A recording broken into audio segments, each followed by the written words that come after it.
Ladies and gentlemen, welcome back.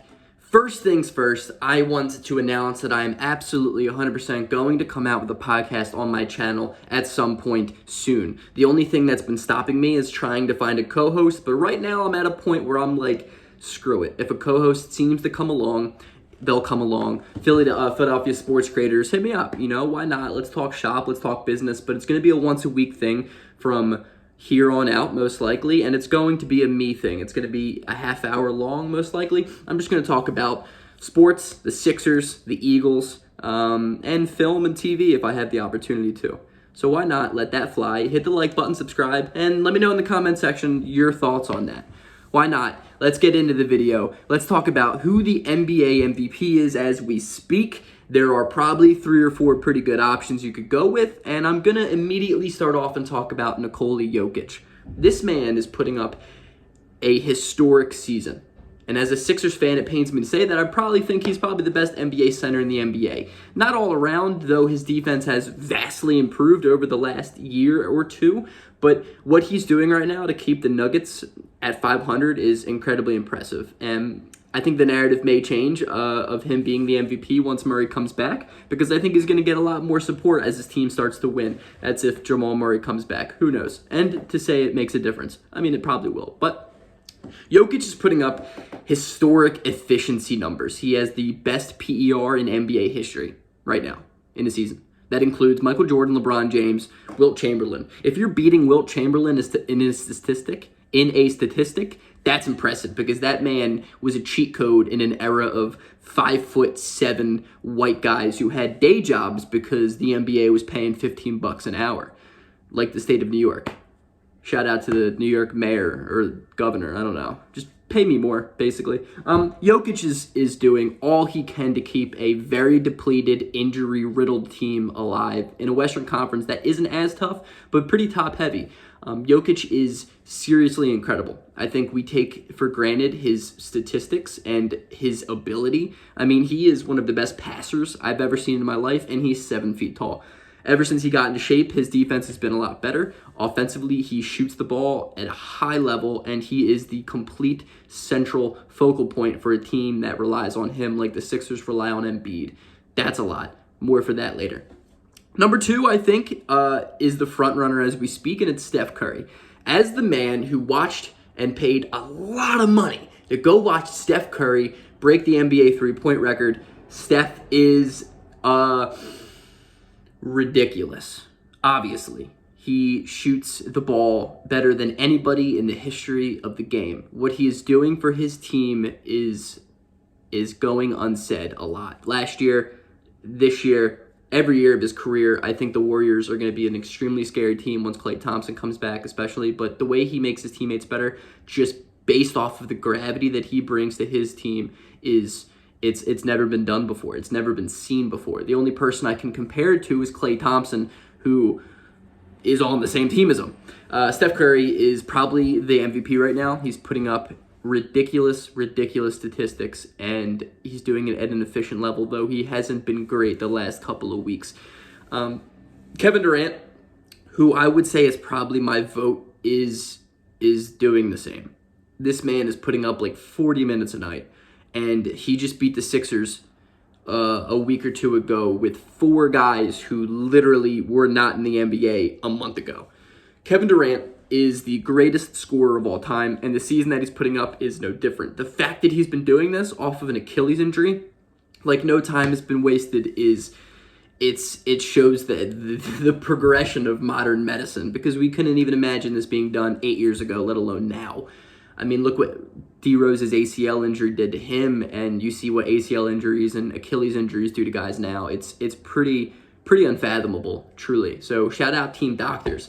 Shout out modern medicine. Shout out NBA healthcare. I don't know. I have no idea. I don't know who is to thank for Kevin Durant. Shout out KD's mom, though I don't like KD. Probably my least favorite player of all time in any sport ever. He is an otherworldly talent. He's probably the best player in the world right now. I think what he's doing for the Nets is better than Steph Curry and what Steph Curry is doing for the Warriors, because I think the Warriors are a good team without him. I don't think they're as good, of course, but the Nets are the number 1 team in the Eastern Conference solely because of Kevin Durant. Though James Harden has been much better as of late, he has been a shell of his former self, and that trade is not looking fantastic. Though it's going to work because, it's James Harden. But Kevin Durant is putting on an absolute clinic. I am only questioning how long can he sustain this without maybe an injury or without some type of load management, because scientifically load management is a legitimate thing.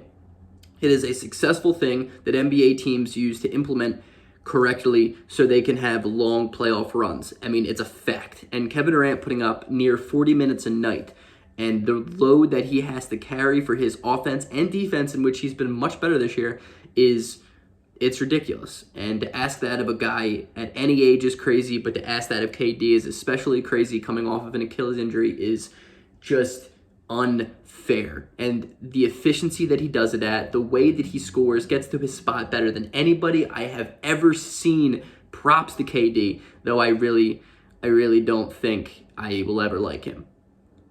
Ever. Yeah.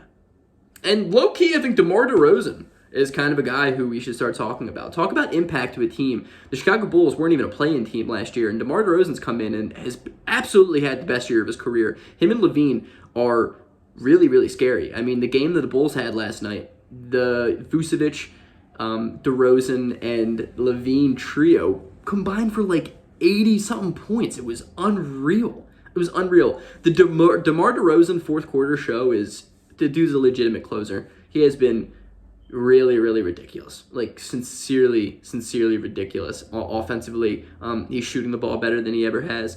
His mid-range game is probably top 4 in the NBA. The load that he's taken for the team when they need him is extremely impressive. And most importantly, the Chicago Bulls, as I'm making this video, are the second team in the Eastern Conference. And the Eastern Conference it's a good conference. It's a good conference. Obviously, I cannot forget about Giannis. I almost did. But you could argue that Giannis is having a better season this year than the last MVP that he had, which is pretty insane because what Giannis is doing, it seems so second nature. I think there's a heavy argument for Giannis to be the MVP right now. I think once Milwaukee gets guys back, like every team, and they start winning, because I think they're the best team in the Eastern Conference, Giannis is going to start getting that praise and that MVP narrative that he deserves. Giannis is the definition of the most dominant player in the world. He is the modern-day Shaquille O'Neal. What he does is crazy. Literally, on a nightly basis, when Giannis is in the paint, there is nobody that can ever stop him. Ever. When he is driving full force to the rim, nobody can stop that. Nobody. And when his shot's falling from the mid-range, and even if it's from 3, well, take that when you get it. But it's going to make him unbeatable. It literally will make him unbeatable. Defensively, I think he's the best player out of this entire list. He is a defensive player of the year type of guy, and I think this year he deserves to get a little bit more of that preached out to the rest of the community, because I'm tired of Rudy Gobert. I lied earlier when I said I hated Kevin Durant the most. No. Rudy Gobert, I despise that man's existence. So, but yeah, back to Giannis. I think Giannis deserves to get some momentum when it comes to Defensive Player of the Year, and especially the MVP. Especially since he didn't get it last year. I think that's one thing that's going to kill Jokic as well, is voters fatigue, because for some reason, the MVP is like who should we give it to this year type of thing. Oh, that guy had the best year? All right, maybe him. Oh, he won it last year. No, not him. That's kind of stupid to me. I mean, there has been so many MVPs in the last 20 years that have just been given to the wrong guy because of voters fatigue. And, why isn't there voters fatigue in Defensive Player of the Year? Bro, Rudy Gobert's won that 3 years in a row, and you could seriously argue last year that it's Ben Simmons' award. That's all I'm going to say. And lastly, as a Sixers fan, I have to talk about Joel Embiid. I'm not going to sit here and say he's in the same realm as those other guys when it comes to the MVP talk, because of how, not bad, but below his usual self he started this year. He was averaging 23 a game for the first couple of weeks, and he didn't look great. But the last 6 games, he has been unbelievable. Genuinely unbelievable. And one thing I've always preached when it comes to the MVP race is clutch moments. Every MVP needs to have moments you can go back to and watch and be like, wow, what a game, what a fourth quarter, what a buzzer beater, what a clutch moment that person had to do for them to win the game. Embiid has had them. He had them last year, and that was my big argument last year, was I thought Embiid should have won it last year despite missing games, just because of the sheer amount of clutch moments that he had and the sheer amount of impact that he brought to the Sixers. It's all about impact, it's all about efficiency, and it's all about clutch moments, in which I think Embiid is really getting back to.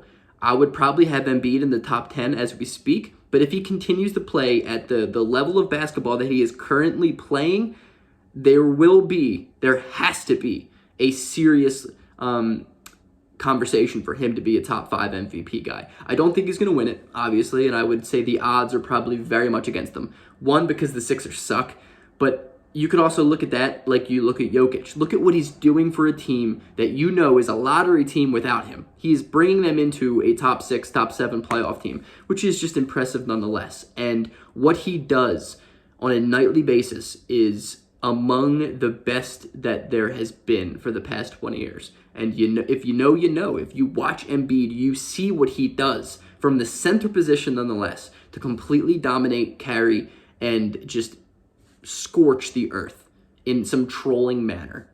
That's my video for today. Let me know what you guys think about a podcast in the comments below. Peace out, guys. Love you.